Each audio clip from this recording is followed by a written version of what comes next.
Oh, this is it. This is the moment. Oh, this is us. And then we're here. There we go. Welcome back to the season finale, season 4 of the Split Shift podcast, where we cut through the bullshit and the noise of the fitness industry. My name is Dan. My name's Jamie, and today we're doing something a little bit unique. We haven't actually done this before. Never. But what we're going to do is summarize everything we've done up until this day over the last 18 episodes. We're going to run through a few of our favorites. We're going to chat about 6 episodes that you definitely need to see, technically 7, that you definitely need to go view.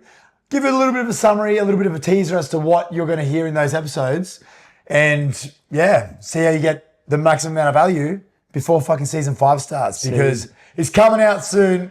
You got to be fucking ready. So Dan's going to kick us off with his first favorite. We're going to have a little 3-minute chat about it, and then we're going to move it on. We're going to pump it out, hopefully get a little bit of information.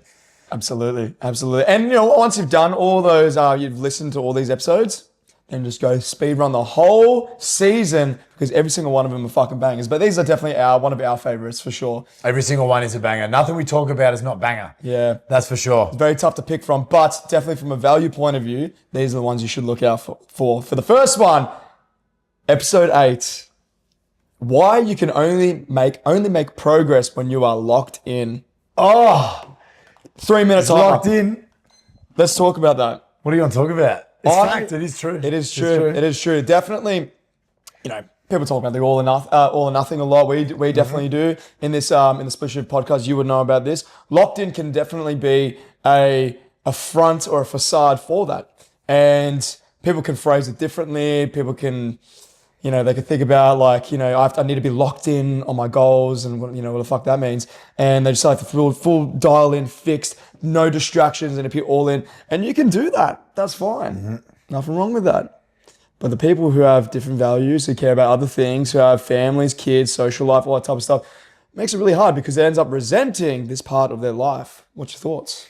100%. All or nothing. I literally had a chat with somebody about this today. Me too. Because we were going through a locked-in phase. Because you can use locked-in phases as a phase. Exactly. For a specific result, you know, when that is your sole focus, you want to lock in on that. But for the majority of people, let's be honest, this area is just one of many areas of their fucking life. The thing is, health and fitness isn't the top priority for the majority of people. A lot of people know that they need to earn fucking money. They need to grow their business so they can feed their family. There's no point locking in to get to the gym 6 days a week, you know, 2-hour sessions and nailing your fucking food when you want a social life. You want quality time with your kids as well. For some people, they need to learn to be able to manage this area and see awesome progress whilst making it work with the rest of their life. And to do that, that can be locked in a different way. But locking in at the detriment to every other area of your life can be detrimental. That's not what we want to do. That's not what we want to do. And again, supplementary sometimes. If you are on holidays, if you've got a wedding coming up, lock in, get that fucking thing done. But yeah. Absolutely. External goals, something to look forward to, running events, some sort of fitness event. You can fucking dial in for the next 8 to 12 weeks if you really want to, pushing it, you know, up until 12 at least. But it's more about surrounding the identity that you need to be this person in this fitness and health space, where a lot of the time you can only put so much energy into so much things, and it's going to be a cost of something. So if you're valuing other things, like exactly what you said, if you're a business owner or you have a family, or if you have, even if you just care about other things and you want to use fitness and health as a vehicle to elevate those qualities, absolutely that it's important to have fitness and health in your life. But if you're just locking in everything and you have these blinders on to think that you have to do it, chances are you're probably going to do more of the unmaintainable things anyway. So what the fuck's the point of doing something that's unmaintainable if you want to maintain your results? 100%. I think that zooming out and looking at what you're actually doing, am I not showing up the way I want to in other areas of my life for this result? If no, do it and continue it and push it harder. That's fine. But if you're not showing up for the things that you actually care about, the values that you value, you're going to be fucked and it's never going to last. This is exactly why I fucking had to taper back on jiu-jitsu because my business wasn't growing. Fucking I wasn't performing the way I wanted to. I wasn't showing up in my relationship the same way because so much of my time and energy was spent in that area. We need to fucking go. We're on a tight schedule, but There you go. that's a very, very Locked in, take it as you will. great episode. What was that? Episode 8. Episode 8. Why you can only make progress when you're locked in. We have episode 17. 6 signs you don't trust yourself anymore. Self-trust is fucking paramount. Banger. This is one of the most important things that you need to nail. If you're watching this, if this is your shtick, if you're a regular Split Shift Pod listener, then you're going to get a lot of value from this fucking episode, because your self-trust, self-worth, and self-reliance will dictate how you show up in this area of your life for the rest of your fucking life. If you get to the point where you try, fail, to the point where you can set a goal and know subconsciously, I'm not going to do that. Yep. I'll write it on paper. I'm not going to do that. I'll tell my coach I'm going to do that. I'm not going to fucking do that. But it's going to be okay. You become okay with not following through with your word. Your self-trust just gets chipped away at. Your confidence in yourself gets chipped away at, until you're left with fucking nothing except empty promises. What are your Crazy. thoughts? Massive fan of this episode, and I could not agree more with all that you're saying. Self-trust is massive. It is everything into long-term, and especially longevity. You're stacking proof. You're constantly stacking proof. And consciously, you might think of like, oh, I can just skip this and do that. But subconsciously, your brain's going to be okay with it, especially if there's no consequences. So if you're okay with doing that and there's a minimal consequence, what is going to be the consequence long-term? You start to feel a lot more shitter. Your self-worth goes down. You stagnate. You lose progress. You ultimately quit. This is the flow effect and the chipping away or peeling back the piece of paper that we've spoken about a lot in the Split Shift, of your standards, of who you are, of what you want to, especially how you want to show up in this area of your life. You take those bits and pieces away, may seem insignificant, but you're also ripping part away your self-worth, your self-trust, and also your confidence in this area of your life. So it is an absolute big deal to follow through on what you are planning to do. Even if it seems so insignificant, it is momentum. And momentum is what gets results down the track. 100%. And we talk about exactly the things to do, or 6 things to do to make sure that you can rebuild that trust. Signs that you're not trusting yourself, but also ways that you can start to learn to trust yourself. Highly recommend watching that episode, because exactly that. It will become a thing where you trust yourself so little, you back your own words so little, that whatever you say does not matter, and it is impossible to achieve anything that you value or you care about if you don't trust your own word. So it is fucking extremely important. Massive. And you know what the funny thing is, that we go through this episode a lot, talking about how you might not even realize you're doing it and it's happening. These are things more patterns of behaviors that are swept under the rug. You don't realize that you're doing these things because you're just so used to it, potentially, you know what I mean? And it's important to raise that to the surface, maybe get the call out that you need to hear, that say, wow, that actually I am doing that. And then you can navigate that so you can build that self-trust. Watch that episode. It's a fucking another banger. It's a really We good got one. 6 bangers. Yeah, so that was the most recent one too. That was only episode that was 17. the most recent? 2 episodes ago. 2 episodes ago. Yeah, it was a really, really good one. All right. Episode 11 is another episode that we absolutely loved. Is it really a plateau, and how to take control and finally get results? This one was an excellent one, where we have this idea that we feel like we're not making progress and we feel like we're hitting a plateau. But in reality, what that's masking is our fixed lens of seeing only small variation or small measures of progress, scale weight only, just saying, just linear, lift increasing over time. Things are going to plateau, things are going to slow down, especially weights. Body weight is a massive thing where it literally gets adjusted daily. Every single minute, every single day, your body weight is fluctuating. So in this episode, we talk about the things of how to remove those blinders and to say what other areas are you actually achieving in, especially that aligns with your values. 100%. So finding those different measurement points, that's fucking key. So you can notice progress in different areas, the things that you actually care about, the things that actually matter, not just your relationship with gravity, because ultimately that doesn't really matter. But one of the big takeaways that I wanted to get across in that episode as well was the fact that it becomes like Chinese whispers. After you do something for a while, particularly if you're locked in for a goal, if you're locked in, like we were talking about before in particular, this is where people see a lot of plateaus, because they're trying to lock in for, say, 6 months. I want to drop 20 kilos, whatever that is. There's no fucking way anybody's locking in for 6 months. We need those different measures. After, say, a few months, it becomes like Chinese whispers. You're not tracking as accurately. Some different bits of food are slipping in there. You see a bit of progress. You see a decent bit of progress. You start not taking it as seriously because you're like, oh, I'm doing pretty well. It's all good. What's a little Kit Kat here? What's a little fucking this there? I don't need to track that. That's fine. I would miss a gym session. It's all good. I'm still making progress. Before you know it, it is literally like Chinese whispers. What you were doing at the start to achieve the result is no longer what you're doing anymore. It's like a small little piece of what you were doing before, and you're missing all these little gaps.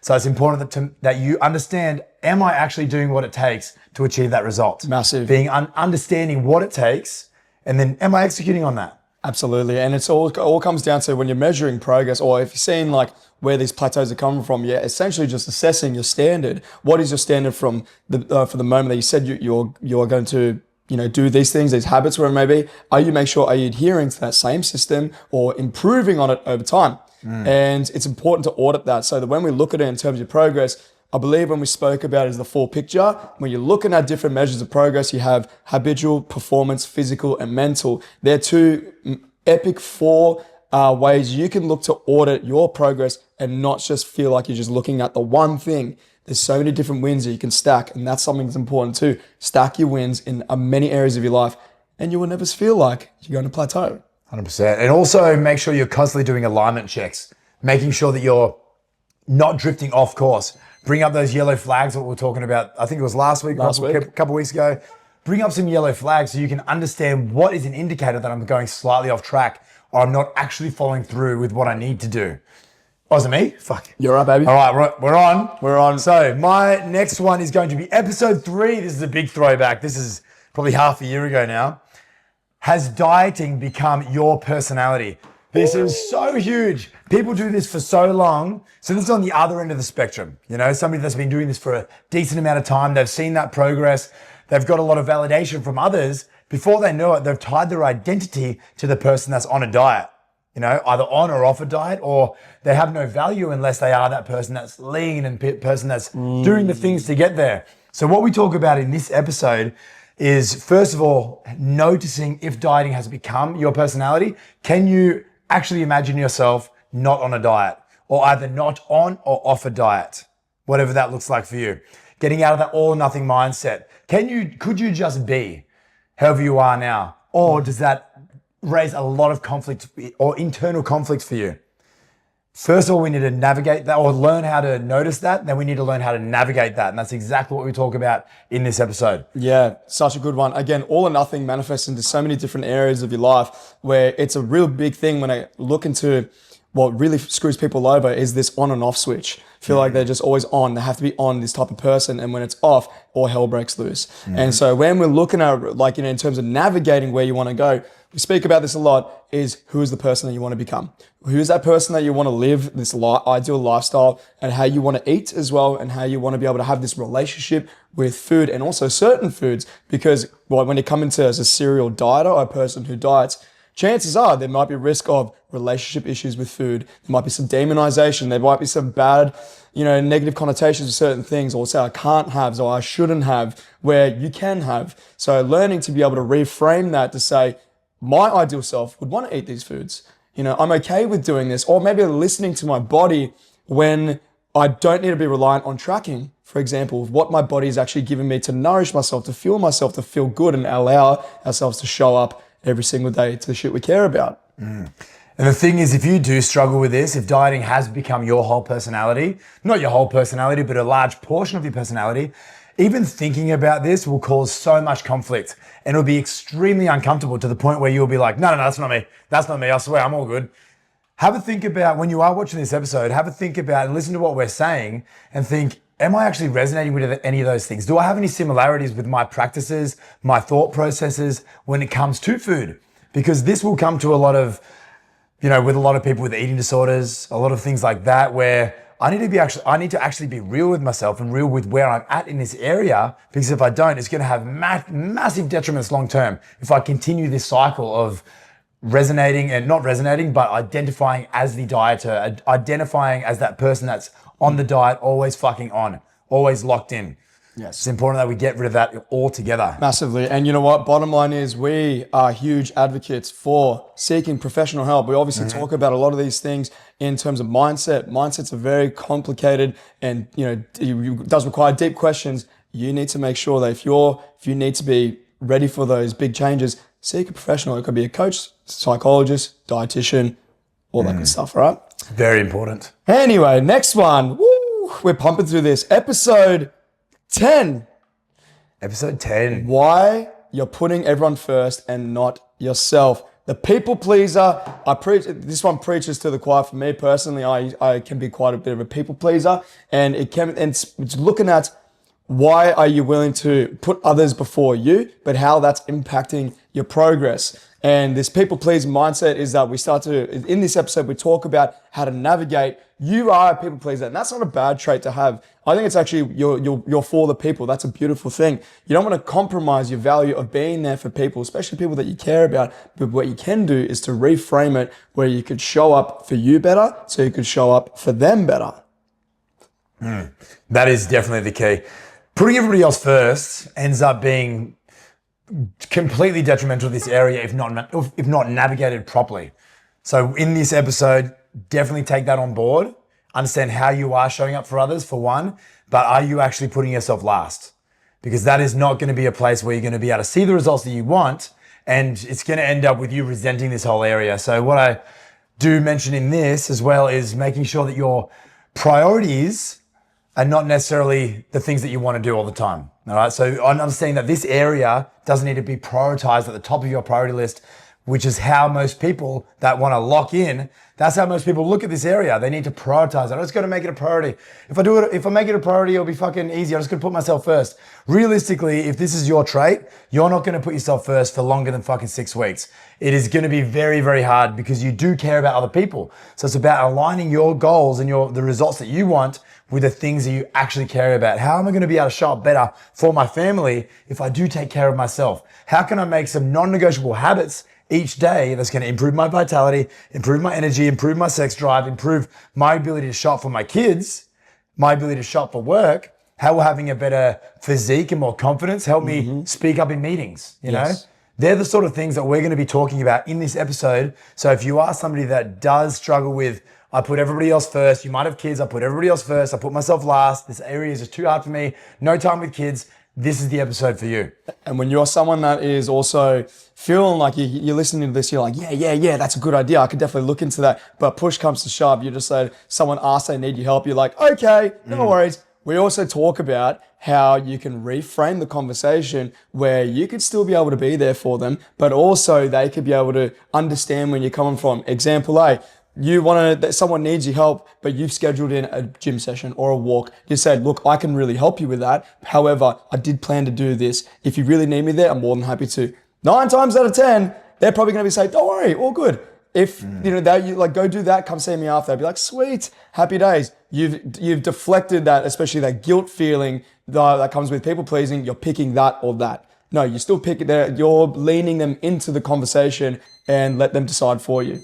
I forgot about that bit. That was fucking key. Because it's going to come up regardless, right? It will come up. You're going to be battling with these issues, but how you navigate it is going to make your life a fuckload easier or more difficult. All right, episode 15. Should you start now? What? Sorry, continue. What's up? No, I'd be like, holy shit, we're up to the 6th episode. The 6th episode. Woo! We're not fucking around. Episode 15. Start now or wait till January. Oh, I think you already know the answer. You just wait till January. Yeah, just wait till January. There's no point starting now. You got events. You got Christmas parties. You got fucking work parties. It's summer. You want beers. You want margaritas by the beach. Wait till January. Absolutely fucking not. In this episode, we talk about why it's so important to start when life is at its hardest. There is no point starting something when it's easy. There is no point starting something with a burst of motivation.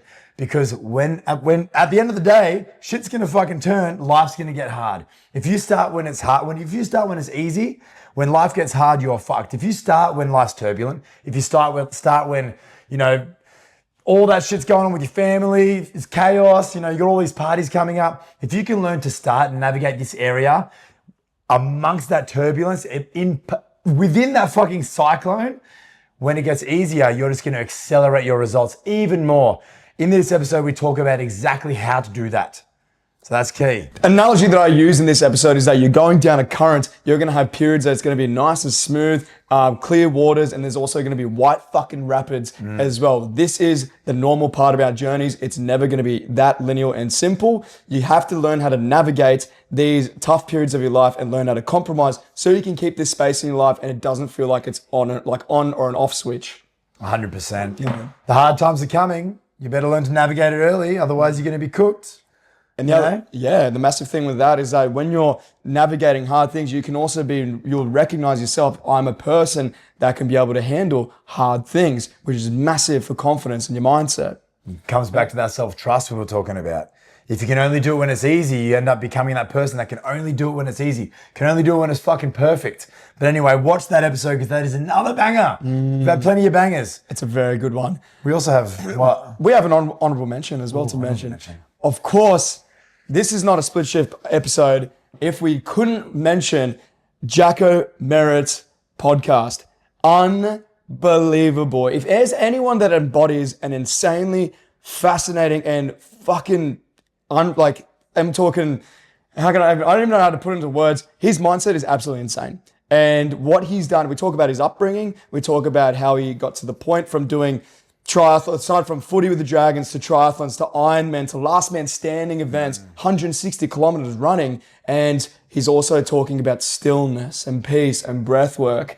It's very fascinating. There's so many takeaways. If you don't resonate with, say, Ironman and triathlons, which a lot of people won't, watch this because the amount of takeaways that you can apply, like real practical tips that you can apply to your life, even at a 1%, like 1% value out of that, 1% little change, little shift, something from Jacko's life and his experience and his, just his confidence with this area, you'll have massive effects on how you handle this area, how you handle conflict in your life, and how you handle the tough times and how you handle the easy times as well. Absolutely. That's that. And that was that. That's the summary. And that's season 4, baby. Season 4, episode 19, season finale. These are the 6 episodes and honorable mention of season 4 that we absolutely love. We highly recommend you go individually listen to these or watch these podcast episodes. And then if you're feeling like, I loved all of these, go through the whole of season 4 because we answer a lot of polarizing questions, speed questions, specific questions who clients have asked us, or maybe common questions that you might be facing. There is so much valuable info in there, and we would love for you to listen to it. And also, while you're there, like and subscribe if you're on YouTube. Listen, if you're listening on Spotify, give us a 5 stars and a rating, and also your feedback on season 4. Coming into season 5. Make sure you subscribe before that because season 5 is going to be epic. We have a new studio coming, plenty of new content, things that we are going to delve deep into to get the most value for you, for the viewer, for the listener, because this is our whole fucking lives. This is literally our whole lives. We do nothing else. This is it. The shit that we're teaching you is the shit that we live and breathe for the past fucking decade plus. So make sure that you do subscribe.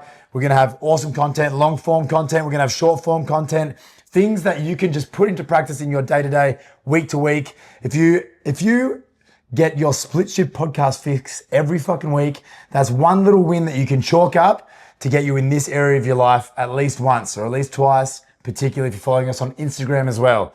A bit more frequent content there. Love it. And you know what's never going to change? You know what's never going to change? We're never going to finish a game of chess. Exactly right. I think I'm up 2-0. 2-0. Yeah. We need to sort that out. Danny Blair's in the off season is about to go get some fucking chess lessons because this has been horrific. Yeah. Absolutely horrific. I'm going to bring up my ELO for this for the next season because I'm seriously over it.